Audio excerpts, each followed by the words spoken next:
Okay, let's talk a little bit about squeegee rubber. Well, that's interesting. It was damaged. This is a quick release handle, so it's very easy to take your squeegee rubber in and out. But if you, I don't know if you can zoom in on that, you can see there's a logo printed on the rubber there. Now, most of our squeegee rubbers have a logo like that. We use different kinds. We use Black Diamond, Unger, Ederape, Stakone, and others. And usually they have a logo which is actually stamped onto the rubber. We do have some kind of like generic rubbers that don't.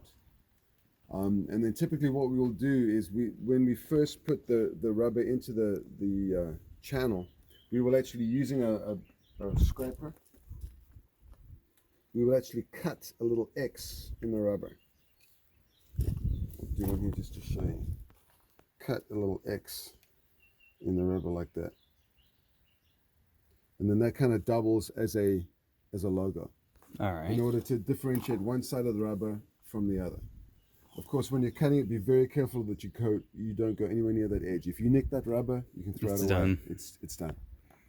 That rubber has to be, that edge has to be absolutely perfect. So when you make that X, be very careful not to get anywhere near that edge.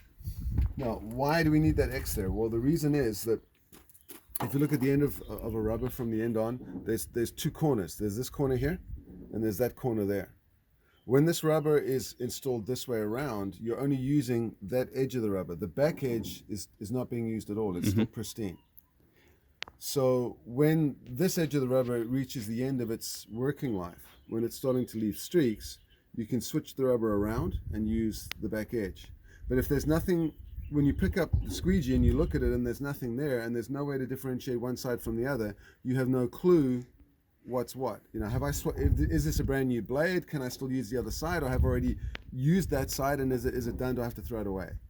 So there's no way to know. So by putting that X there, it gives us a point of reference to know which side is which. So the convention that we always use is, with a brand new rubber, you install it with the logo towards the glass. All right. So this is obviously the way it's going to be used. This is facing the glass. So what does that tell me? That tells me that this edge here has been somewhat used, but the edge at the back is brand new.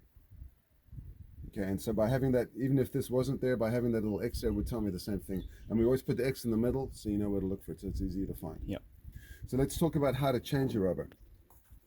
You notice that they have these little brass clips at the ends. So you just pull the rubber out. What I like to do is I just kind of hold the rubber in one hand, flip my squeegee over, and then just pull it back in. And you can do that right on the job, right? You can do that right on the job. See streaks and you flip it around. Exactly. So I'm going to put this back the way it was because this is still a good rubber, I'm thinking.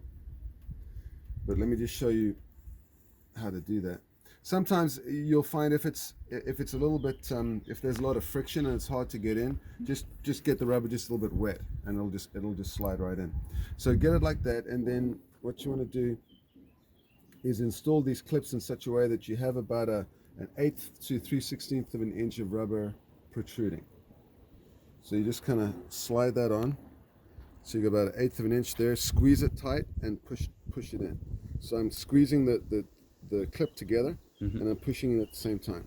So I'm left with an 1/8 to 3/16 of an inch of rubber. Of overlay, so that, yeah.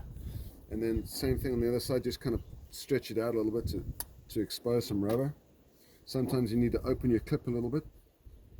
Slide it on. Again, make sure you've got an 1/8 or so.